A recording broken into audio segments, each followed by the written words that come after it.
That last night, Sukha, the Rakshasa minister, stood by Lord Rama's bridge, holding Ravana's stone letter under his arm. All night he watched the lights and signs of war on Trikuta Hill, and Lakshmana with the animals stood watching him. Then at sunrise, Sukha dropped his cape behind him and walked toward the city, and the animals made way for him. It was still and silent. Sukha walked straight for Rama and handed him the sealed letter. For you, from the dead king. Rama cracked open the envelope in his strong hands. He looked at the letter a while, then turned to Sukha. Ah, my friend, listen. Lord Narayana, you are the witness. Dear Rama, think and remember how you promised Indra to kill me forever. Nothing is forever except yourself. Except dying at your hand, how else could I make you take me into your own self? I was only a Rakshasa, and you were very hard to approach. In seeking wisdom, I learned many things. I saw that heaven was impermanent. I discovered that the time of every life is one day full, and I found how all creatures that are separate from you are ever and ever again reborn, over and over, always changing. Best of men, there are many kinds of love, but I never hurt her. I kept Lakshmi to lure you here. I offered you my life, and you accepted it. You are Narayana, who moves on the waters. You flow through us all. You are Rama and Ravana. You are the poet and the players and the play. Born as a man, you forget this. You lose the memory and take on man's ignorance again, as you will every time. Therefore, welcome back your Sita.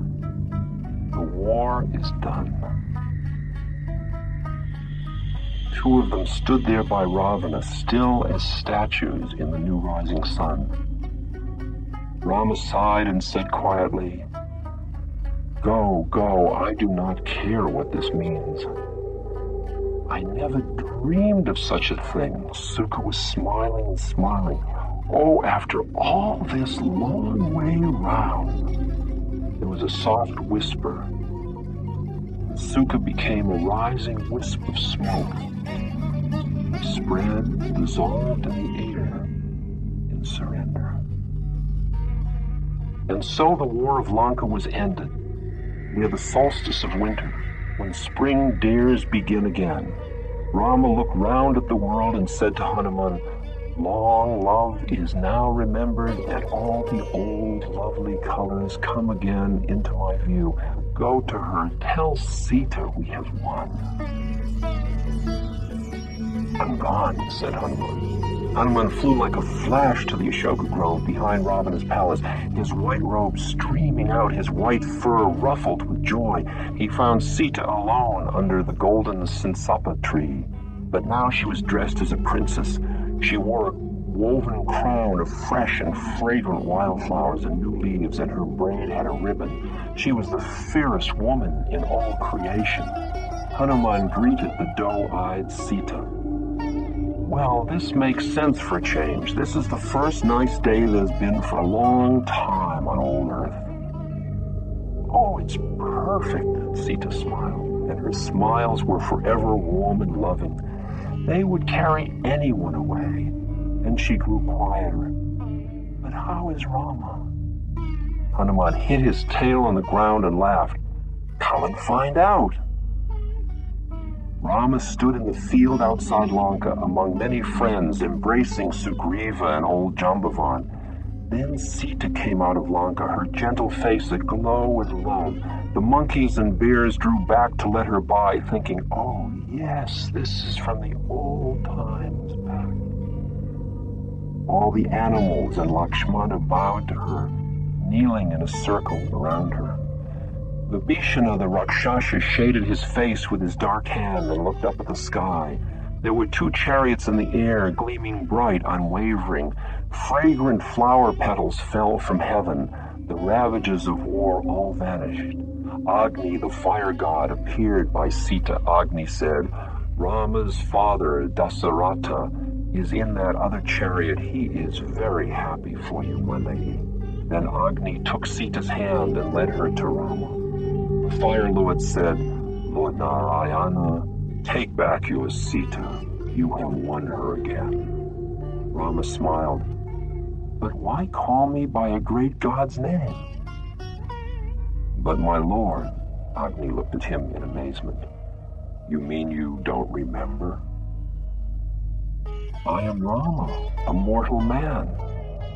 Agni grinned and shook sparks from his bare arms. "O Rama, I dwell within all life. I am the true witness, never deceived. Again and again you have forgotten your secret." Indra, the rain lord, came into view on the other side of Sita. Indra, king of heaven, said, "Lord Narayana, searcher of hearts, what is this play of yours? The closing of your eyes is the night of the world's end, and your awakening from sleep is time's beginning. It's heaven's own truth." Rama said, "That cannot be. How could I do that?" Indra shook his head. He had lived a long, long time, but now he had come face to face with something older, some power immeasurably old. Indra looked helpless. He said to Sita, "We all serve you," and both gods vanished. Sita held Rama. "I am near to you." She ran her fingers down his face and shut her eyes. "Oh, my love, my lover. Oh." The love of Sita washed over Rama. Sita put Rama's wide gold ring that Hanuman had brought her back on his finger. She whispered words like honey in his ear, and they walked away down the hill hand in hand.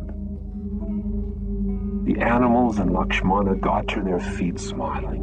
Vibhishana went to a secret treasure room, cut out from the heartstone of Trikuta Hill, and brought back a dusty book covered with the Shastra marks of the law.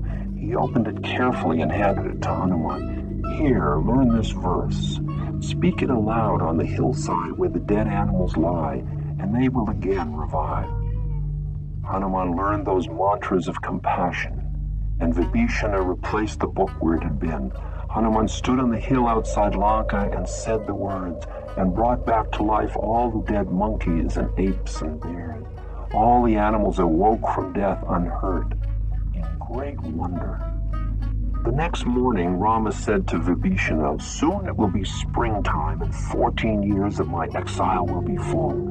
If I am late, my brother Bharata will enter a fire and die. Have you any way for us to return to our homes? It seems so far away." "Good fortune to you," said Vibhishana. "Take the stolen chariot Pushpaka. Wait here." He entered Lanka and returned, walking on foot with that vast and flowery car following along behind him, lightly riding just off the ground. Vibhishana said, "Climb on." Soon the animals were standing among the flowers and along the railings, lining the galleries and paths, running through the parks and fountains. Prince Angada let down a big basket on a rope and drew up Rama and Sita. Rama looked over the edge. "Give me your permission to go, Majesty." Vibhishana replied, "There's lots of room on that thing. I want to see you made king of the earth. Take me along with my 4 ministers." "Yes," said Rama. "Climb to fair Ayodhya, Rakshasas." When everyone was aboard, that huge chariot arose and turned north in a wide climbing curve, carrying Sita, who had been lost and found again, and 2 mortal men and 5 demons and 23 million monkeys and bears, facing the fresh morning wind as if they owned the world. Rama rode with Sita. He said, "Look down. There is the shore and our bridge thrown across the sea." Vibhishana approached them. "Lord, free the sea as my gift." Rama smiled, and as they watched the waters stop holding up the bridge stones, the long bridge broke and sank. It was gone. Pushpaka went on flying, and Rama continued. "There is the northern seashore. See how far Hanuman can jump. Smell the sandalwood scent of the Himalaya hills. It will be an early spring this year. I think your Mother Earth rejoices and doesn't count the time." Pushpaka started to descend. They landed at Kishkindia, and all the monkey and bear children ran out of Kishkindia cave. "What a car! Can we ride?" Animal people were flying and running and jumping all over each other. Hanuman was yelling, "You can ride tomorrow all the way to Ayodhya." The next day, Rama summoned Hanuman. "Go to Bharata and tell him we're coming home. I'll take the chariot to the secret forest of Gua the Hunter King for the night. Read Bharata's expression and his looks, and if he wants to keep Kosala as his own, he may have her." "He'll be the same," said Hanuman, and flew away. Hanuman flew over Kosala. He saw the roads coming to Ayodhya from many countries, the fields and farms, the temples and rivers, the great white-walled city of Ayodhya seeming empty, and an earshot beyond the little village of Nandigrama, crowded with people. Bharata sat there dressed in bark cloth at the foot of the red and gold Ayodhya throne, and on the throne were Rama's sandals. Hanuman dropped from the sky like a bouncing ball. He bowed first to Rama's sandals and then to Bharata. "Rama sends me to greet you. I am Hanuman, son of the wind." Tears of happiness ran down Bharata's face. Hanuman looked at Bharata. "What are you doing here like this? Rama and Lakshmana washed their hair out days ago. He'll meet you tomorrow by the city." Bharata said, "Set the signal fires to the villages and all the countryside." Shatrughna set wine and fruit down by Hanuman. Everyone was smiling. Sumantra the charioteer came, and many people sat circled round Hanuman and Bharata and Shatrughna. Bharata said, "You must tell us everything. After a long time, our desires are fulfilled." Bharata and Shatrughna and Hanuman went to a field outside the city with Rama's sandals on the white elephant's back beneath a white umbrella. Out from Ayodhya rode the Kosala warriors on 1,000 horses with jingling rings and chains carrying shiny spears. Then Pushpaka came, flying with colored banners in the sun. The ladders came down, and Bharata led the elephant over and took the sandals from him. He was pulled up into the chariot and fell into Rama's arms. And while all Ayodhya watched, Bharata knelt and swiftly tied the shoes back on Rama's feet. Bharata stood and smiled, looking level into Rama's eyes, and said, "Majesty, I return to you all your kingdom left in my care. How good to see you." The animals and the 5 demons descending from Pushpaka were met by Kosala men and women and welcomed and led to houses and lodgings all over Ayodhya. Vashishta led Sita to Sumantra's car to be driven to see her 3 mothers. At last, Dasaratha's 4 sons were walking together through fair Ayodhya to the royal palace, and the Kosalas stood quiet along the roads, waiting to know what Rama would do. Rama and Lakshmana entered alone to see the queen. They were combing Sita's hair with silver combs, and Rama's mother, Kaushalya, said, "By good fortune we see you again with all your enemies dead." Shishta came in. He said to Kakayi, the youngest queen, "By your doing were the world saved from tyranny."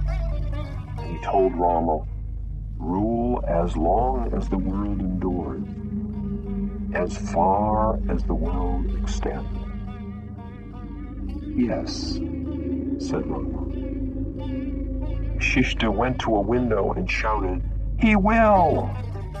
A Kosala lion roar came back from the street.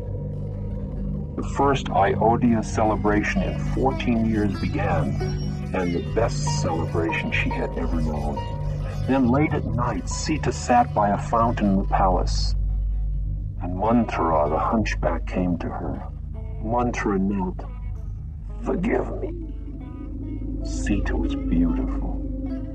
She answered, "Not only men, but even the gods have been freed from fear of Ravana. Rama killed Ravana only because of what you did." The night passed quickly by. Soon the sky grew light, and Bharata brought the Ayodhya throne to the royal park by the palace so everyone could see Rama made king. Rama came out like a lion coming out of his cave. He sat on the throne facing east, and Sita sat beside him. The animals and demons and men gathered there sat down on the grass. At noon, Vashishta stood by Rama and made him king and lord of earth. All afternoon, the animals and men ate their way through hills of food and drank up lakes of Rama's wines, and there was not one person without some gift. So passed the first day of Rama's long reign of 11,000 years. Rama could discover the truth of things, and men resorted to him from all over the earth. Rama was strong enough to support all men, and gentle as the new moon's beam. His presence filled the heart. A king like Rama was never seen before, nor did any like him ever follow in the later ages of this world. Rama ruled from fair Ayodhya, and time went by until his reign lacked only 12 years and a few months of being 10,000 years long. When one winter evening he met Sita and saw that she was with child, he asked her, "Is there some wish of yours I may give?" Sita smiled. "I want to go again to the retreats along the Ganges just for a day or two, to eat the fresh wild food and sleep once more in the grasses, as when we first went away from Ayodhya thousands of years ago." Rama said, "Go tomorrow if you want to." And he embraced his queen with great love and happiness. And with those kind and innocent words, sorrow again came into Rama's life. Later that night, Rama met with some of his ministers, and in passing asked, "What do my people say of me? Hide nothing from me." Bhadra joined his hands. They say, "Today men stand at a ruined pier on the far south shores and dream of a bridge 100 leagues long across the dancing sea. Rama did a deed unheard of. No man ever brought the wild animals of the wood into his armies before. What else?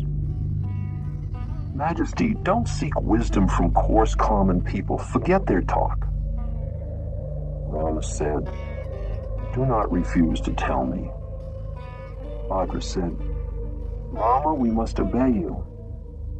They also say, "The king desires Sita, although Ravana touched her. How could he forget she lived with another?"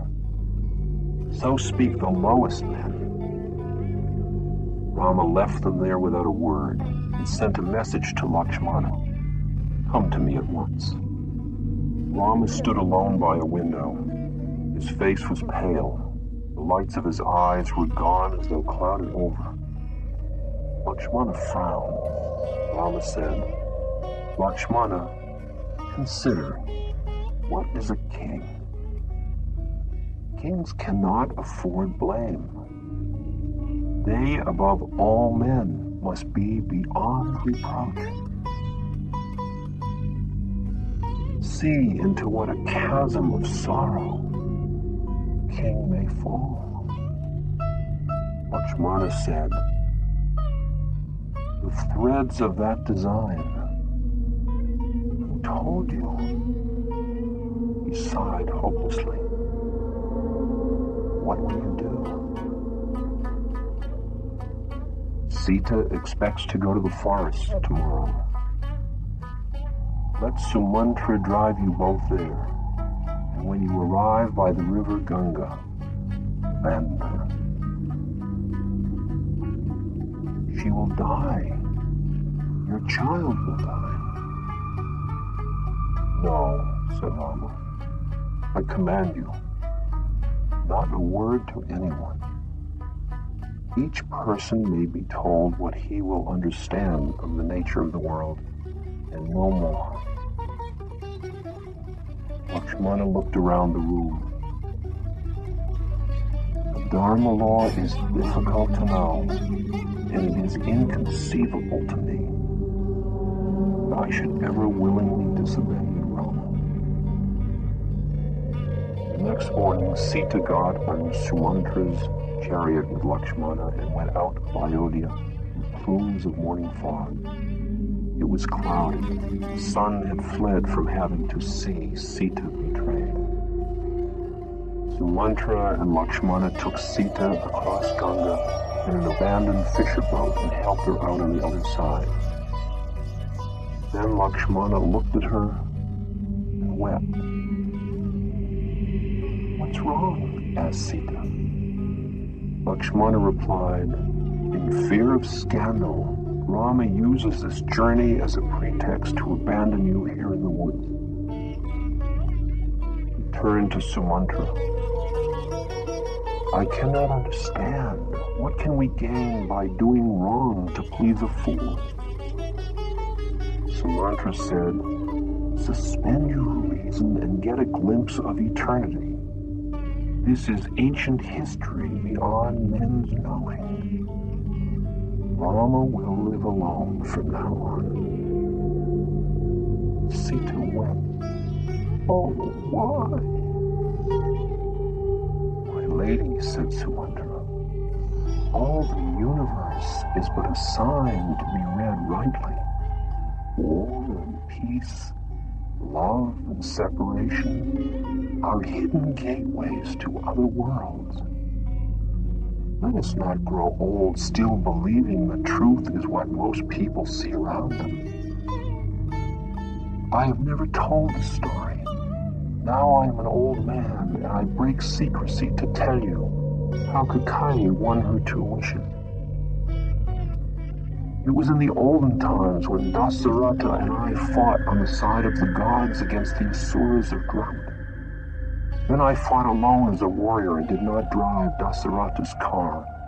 There was a better driver than I to take your father against the demon strongholds in the black clouds.